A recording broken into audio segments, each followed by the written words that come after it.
दोस्तों नमस्कार और जय हिंद। आज का शीर्षक हमारा होने वाला ब्रिक्स के ऊपर, और ब्रिक्स का बड़ा महत्वपूर्ण इशू है जो हमारे यहाँ पे 12 और 13 सितंबर को किया जाने वाला है। आज सुबह सुबह वैसे बहुत सोशल मीडिया में न्यूज़ आने लग गई कि सडनली हमने देखा कि जयशंकर साहब पुतिन के पास सामने बैठ के उनको इनवाइट कर रहे हैं, बुला रहे हैं इंडिया समिट के लिए। उधर से अजीत डोभाल साहब भी चाइना पहुँच गए हैं जीपिंग से मिलने। और ये सारी चीज़ें देखकर बड़ा अच्छा लगा क्योंकि this is a sudden geopolitical twist, क्योंकि इसमें अमेरिका को बहुत बड़ा झटका लग चुका है और अमेरिका वाकई में थप्पड़ पड़ा अमेरिका को। उसके पीछे कारण मैं बताता हूँ आपको। अमेरिका को इसलिए थप्पड़ पड़ा है कि अमेरिका एक तरफ अभी कुछ दिन पहले ये नेटो के साथ मिलकर मिडल ईस्ट की सारी सप्लाई को रोक रहा है। इसने बोल दिया था और ये कर भी सकता है, ये पागल दिमाग का आदमी है, इसका कोई भरोसा नहीं है। क्योंकि स्ट्रेट ऑफ हॉर्मुज़ के अभी धमकियाँ देता रहता है, वहाँ से शिप्स नहीं आती। पीछे आपने सुना होगा हमारे हिंदुस्तानी शिप पे भी इन्होंने अटैक करवाया, फिर भी मोदी जी चुप रहे, हमारे देश की तरफ से कोई रिएक्शन नहीं दिखाया गया। अब इसी बात के लिए परेशान है, इन्होंने बहुत अराजकता फैलाने की कोशिश करी हमारे देश में। कई भिन्न भिन्न प्रकार के दंगे कराए गए। आप देख ही रहे थे कि अभी सबसे बड़ा लेटेस्ट अभी CJP वाला जो हुआ है कांड, इसके अंदर इनको सारा फंडिंग पंप किया जा रहा था बाहर से, और इन्होंने ऑब्जेक्टिव था FARC बिल को रुकवाना। अगर FARC बिल नहीं रुकता तो इतनी हालात ख़राब कर दो कि सरकार अपने आप रिज़ाइन कर दे। ये इनका बेसिकली प्रिंसिपल रहता है। पर लेकिन आज जब सुबह सुबह हमने सोशल मीडिया में देखा तो it was such a big achieve मतलब news and we felt very good. मैं को बहुत खुश हुआ कि भाई किस तरह जयशंकर साहब, मोदी ने जयशंकर आपको इतने इंपॉर्टेंट आदमी को वहाँ भेजा अपनी तरफ से उनको इनविटेशन देने के लिए। इधर से अजीत डोभाल जी, ये दोनों कितने प्रोमिनेंट आदमी हैं हमारे देश के। ये समझिए कि हमारे मोदी राजा के ये राजदूत है। भाई राजा के राजदूत तो जाते थे पहले ज़माने में, अब मैसेज लेके एक राजा का मैसेज दूसरे राजा को देने, और यही बात इन्होंने करी। और इसमें मज़े की बात है, ये कोई पर्सनल इन्विटेशन देने का और ये मैसेज देने का पर्पज़ एक जियोपॉलिटिकल से सोचें, क्योंकि नेटो और अमेरिका मिलकर मिडल ईस्ट की सप्लाईज को रोकना चाह रहे हैं। ये मैसेज उनको गया कि बेटा तुम ज़्यादा स्मार्ट नहीं हो, हम भी तुमसे ज़्यादा स्मार्ट हैं। और अगर ये तीनों मिल गए, रशिया, इंडिया, चाइना, तो बवाल हो जाएगा भाई साहब। फिर वेस्ट को और अमेरिका को कोई नहीं पूछे, खासकर अमेरिका के तो समझ लो अब बंद ही हो चुका है मामला। अब ब्रिक्स जो हो रहा है, why it is so important, और इसके कौन कौन से देश हैं तो आप लोग जानते ही होंगे, लेकिन फिर भी मैं एक बार दोहरा देता हूँ। देखिए इसमें ब्राज़ील है, रशिया है, इंडिया है, चाइना है, साउथ अफ्रीका है, इजिप्ट है, इथोपिया है, ईरान है, और UAE है, इंडोनेशिया है, और सऊदी अरेबिया भी है। सो कहने का मतलब है ये 11 मुल्क बड़े इंपॉर्टेंट मुल्क हैं पूरे वर्ल्ड के अंदर। इनको हल्का मुल्का मत लीजिए भाई साहब। अब मैं बताता हूँ क्यों है। जो टोटल हमारे वर्ल्ड की पॉपुलेशन है उसका 48.5% इन 11 मुल्कों में आती है। अब आइए ग्लोबल GDP, टोटल जो हमारे वर्ल्ड की ग्लोबल GDP है उसमें 39% ऑफ GDP पे कंट्रोल है, कंट्रीब्यूशन है पूरे वर्ल्ड के अंदर। और अब आइए हमारी ऑयल प्रोडक्शन के ऊपर, 48.6% ऑयल प्रोडक्शन इन 11 मुल्कों से होती है। देखा कितना इंपॉर्टेंट है। अमेरिका तो चलाता रहता है, न्यूज़ में सुनते रहते हैं, अमेरिका बकता रहता है, अमेरिका इंपॉर्टेंट, नथिंग भाई साहब। और सबसे इंपॉर्टेंट बात है नेचुरल गैस की प्रोडक्शन 36% ऑल ओवर वर्ल्ड ये 11 मुल्क करते हैं मिलकर। तो आपने देखा कितना बड़ा ये इंपॉर्टेंट रखता है ब्रिक्स का। और अमेरिका कभी नहीं चाहता, खासकर अमेरिका, कि ये इकट्ठे हों और ये बने, क्योंकि हमने जब से मोदी जी आए हैं इन सब ने मिलकर अपनी करेंसी में आदान प्रदान भी शुरू कर दिए। तो डॉलर की आने वाले समय में बहुत बुरा हाल होने वाला है। अब सबसे बड़ी बात यह है कि ब्रिक्स के साथ हमें क्या बेनिफिट होगा। अगर इंडिया चाइना मिल जाते हैं तो हमें अब सोचें कि क्या फ़ायदा होगा। देखिए चाइना एक बहुत बड़ा मैन्युफैक्चरिंग हब है, सप्लायर है, और उसका अपना एक इंफ्रास्ट्रक्चर बहुत बड़ा है। इंडिया एक ग्रोइंग इकोनॉमी है और हमारे पास लेबर भी अच्छी है, यहाँ पे सस्ती मिल सकती है जो चाइना के पास ही मिलती है। और रशिया के बाद तेल का भरमार है, न्यूक्लियर का भरमार है, एग्रीकल्चर में जो खाद वाद बनाते हैं उसमें बहुत बड़ा उनका योगदान है। सो अगर ये तीनों मुल्क मिल जाएं और आपस में इनके अंदर स्ट्रैटेजिक इकोनॉमिक डेवलपमेंट्स हो जाएं तो ये पूरे वर्ल्ड में सबको पछाड़ देंगे, जिसकी वजह से अमेरिका डरता है इनसे। अभी सरगी गौर जो है लड़का आया था, आप सोचिए इस टाइम क्यों इसने आके ऐसी स्टेटमेंट दी कि मोदी जी जब आए थे अमेरिका तो मोदी जी ने रिक्वेस्ट करी थी डोनाल्ड ट्रंप को कि भाई साहब प्रेस कॉन्फ्रेंस में कोई क्वेश्चन आवर नहीं होगा, लेकिन कहता है कि प्रेसिडेंट ने बीच में बोल दिया था, डोनाल्ड ट्रंप ने पूछ लिया था भाई सबके क्या क्वेश्चन है। अब बताइए ये क्या मतलब है?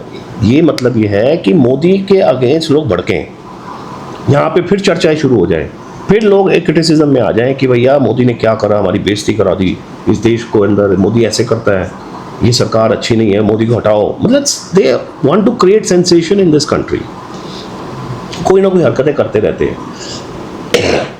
सो सारी बात का लेन देन ये है कि ये जो बहुत बड़ी डेवलपमेंट होने वाली है, और सबसे बड़ी बात है एक नया सी रूट डेवलपमेंट होने वाला है जो मैं अभी आपको बताता हूँ। मिडल ये जो हम स्विस कनाल, उसके जो शिप्स जाती हैं स्विस कनाल से होकर, उस रूट को ख़त्म कर दिया जाएगा अब, जो अभी शुरुआत होने वाली है। और मोदी और पुतिन की बातचीत ऑलरेडी हो चुकी है। ये क्या लिखा हुआ सुनिए आप, भारत रूस के आर्टिक रूट के केवल रुचि नहीं दिखा रहा बल्कि उसके इस्तेमाल की संभावनाएं पर बातचीत कर रहा है। और 2027 में पायलट कार्गो वॉयज, मतलब पायलट शिप होगा कोई सामान लेके, वो तैयारी कर रहा है। अगर ये योजना सफल होती है और इसे INSTC तथा इंडिया रशिया मैरीटाइम कॉरिडोर से जोड़ा जाता है तो भारत यूरेशियन ट्रेड कनेक्टिविटी का सिर्फ हिस्सा नहीं हो रहेगा बल्कि उसका एक महत्वपूर्ण केंद्र बन जाएगा।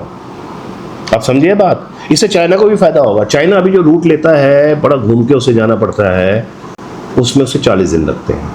अगर इस रूट को यूज़ करेगा तो 30 दिन में पहुंचा देगा माल। तेल की बचत, समय की बचत और टाइम से माल पहुंचेगा।